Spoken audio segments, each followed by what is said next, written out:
talked a lot about relationships and being triggered in relationships, and a topic that came up was attachment style, and I asked you guys if you would be interested in learning more about attachment styles and what it means in our lives.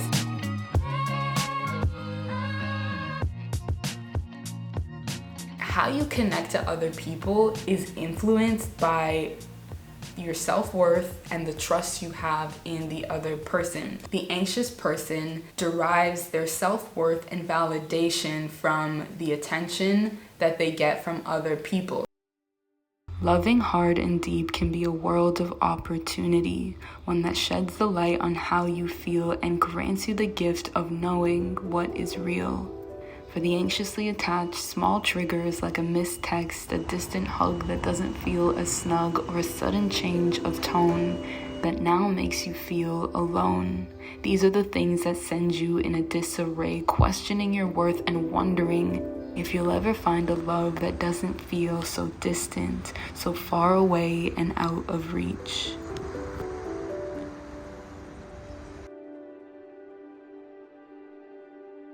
For example, you are getting to know someone and you start texting them on a regular basis. You really like this person, you went on a couple dates, everything is going really well. Now, you notice that on Wednesday, they took a little bit longer to answer your text message. They're being a little bit distant. Now, for whatever reason, that person has every right to do whatever it is that they want to do, but as the anxious person, you tend to think that because this person is distant or because this person hasn't answered your text message in 3 hours, that means that they don't like you, that means you are not a lovable person, that means you are not worthy of love and relationships and intimacy. And so you kind of have this negative belief in the back of your mind that you are not worthy unless someone else tells you and shows you that. So when you get in these situations where you're triggered, your anxious attachment style starts to come up. You get anxious and you get nervous. All these thoughts about who you are and what you deserve as a person is triggered because of someone else's small or minute action. Because you're feeling all these things, because now I feel unworthy, and because now I feel like no one is going to love me, I feel like I have to hold on to this person, and I have to cling and I have to get close for me to calm myself down. These responses, these anxious responses, come from a belief, a false belief that you are not lovable, that no one will be able to meet your needs, that you will never be in a relationship that will validate you, and that, you'll never be with someone who genuinely cares about you. And so I think the first step to kind of getting around this attachment style is understanding that, one, you are lovable and that there are already so many other people in your life that genuinely love you for who you are, with the flaws, with the quirks, with everything that makes you you. They love you and they accept you. And so when you meet someone that is distant or maybe isn't so into you, or you perceive them not to be into you for whatever reason, that does not define who you are as a person, and that does not define your future and your future relationships. You already have so many people in your life that love you. And I think when we get in these flared and triggered states, it's important to remind ourselves that we are lovable and that we do have value, regardless of the flaws that we think we have. Yeah, I'm a little bit needy. Yeah, I'm a little bit clingy. But I'm also a whole other person aside from that. I actually have a really cool personality. I actually have a lot of fun. I'm a lot of fun to be around. There are so many other things that are great about me, and no person is going to be completely perfect. And so this is one of my flaws. One of my flaws is that I get triggered easily. One of my flaws is that I need reassurance, and I need you to communicate with me, and I need you to tell me your intentions. Reassure me. Tell me that you love me. Tell me that you care. And it might be annoying, but it's one of those things that kind of come with the package. You know when you get a package from Amazon and it's like busted and dented and it's like, oh my gosh, is my product ruined? Oh my god, why would they send me this? Like, oh my goodness, I feel like my product is like gonna be smushed or broken. And then you open it and it's like this perfect thing that you ordered and you were like, okay, cool. It just went through a hard delivery. It just went through some turbulation on the way to get here. But when you open it up, it's still whole and it's still full and I can still fully use whatever it is that I ordered. That is kind of you in a sense. In a sense, you are whatever it is that's inside that Amazon package. Your package is a little bit bruised. You've been through a couple things in life. You've been through some toxic relationships that made you feel, you know, unworthy and that bruised you, that scarred you, right? But what's inside is still whole and what's inside is still valuable, and you need to be with someone that understands that is willing to work through the bumps and bruises to get to what's inside, because what is inside is truly beautiful. It's you, it's all of you, it's your personality, it's your view, it's you. And so I think one of the challenges for overcoming your attachment style is getting with the right people that can handle the scars and the bruises and the bumps that you have. The data has shown that anxious and avoidant, insecurely attached people tend to lose that insecurity when they are with people who are secure. And so in a way, you could say that the cure of an insecure attachment style is to get with someone who is secure, because essentially you are going to learn how to be secure by being with that person.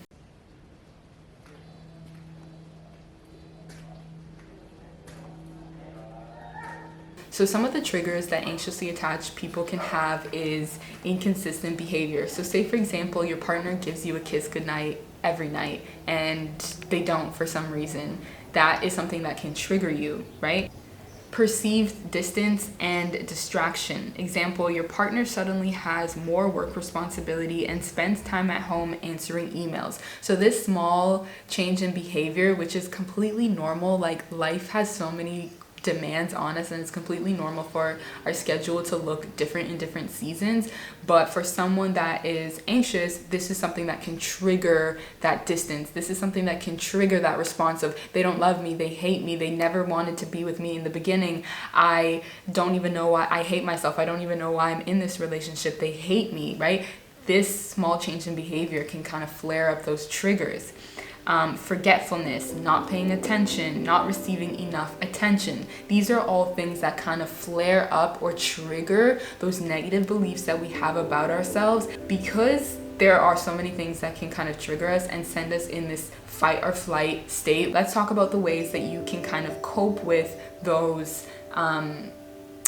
triggers. Practicing awareness. And so practicing awareness is just sort of being aware when you are triggered and when you're starting to go into this heightened nervous state, and taking a couple seconds to say, hey, okay, right now I'm triggered. They said that they would text me in the morning and I haven't received a text yet. And so just being aware of when your nervous system is starting to flare up, because from there we can start to respond to it in a healthier way. Instead of sending a whole paragraph screaming or calling your partner 500 times, there are other ways that we can kind of deal with the situation. Well, one of those ways might be taking a couple seconds to recognize how you're feeling and calm yourself down, and then communicate how you are feeling in a way that isn't so blaming of the other person or pointing the finger or is aggressive, but in a way that genuinely expresses how you feel and expresses what you need. And you can't necessarily do that in an articulate and a way that is effective when your nervous system is flared up, because let's be honest, when we're flared up and we're triggered, we don't know what we're saying, we don't know how we're coming off, and we can actually say things that are hurtful or damaging to the relationship. I know a lot of people practice mindfulness, meditation, breath work, those kind of things that can potentially be helpful.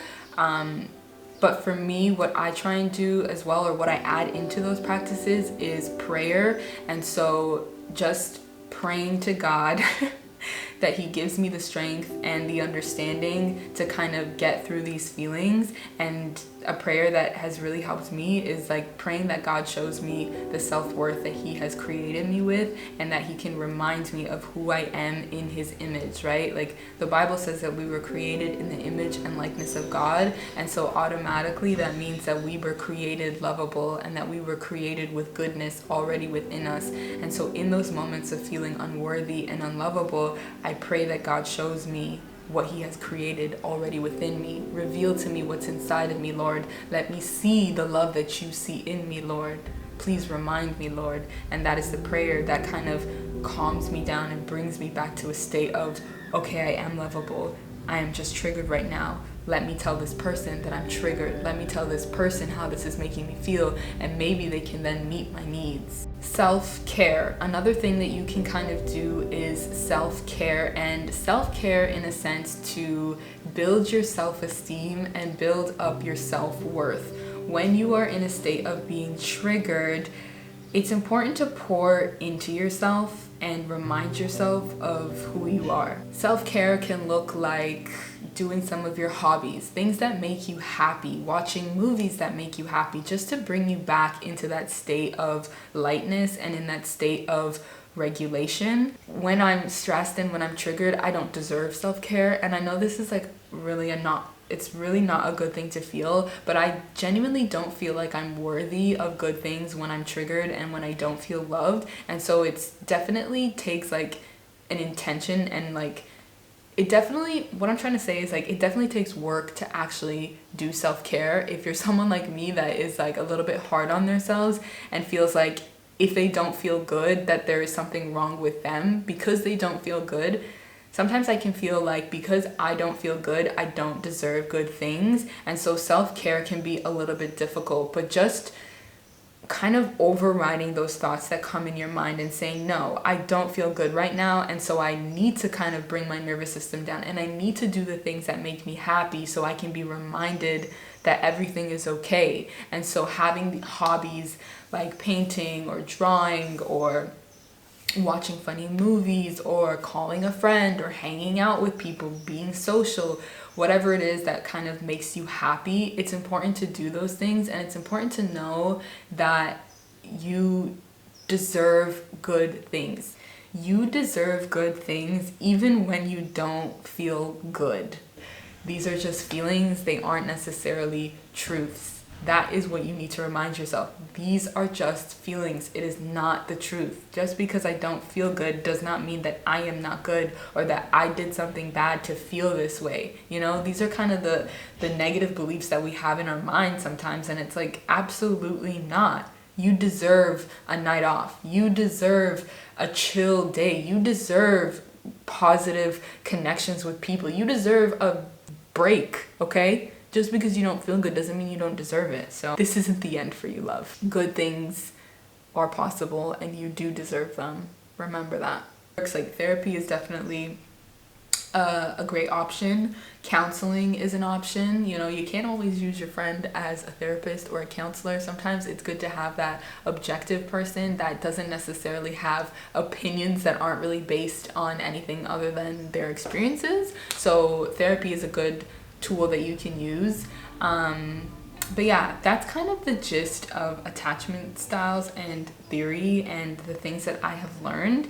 I just want to end things off by saying that, one, your attachment style does not define who you are. You are lovable and there is so many amazing things about you. These are kind of just scars or bruises or bumps that come on the outside of who you are, but on the inside there is so much. There is so much to love, and there is so much that is worthy and beautiful about you. And so get with someone who understands that you have some scars and understands that you have some bruises and is willing to kind of work through that and overcome that with you.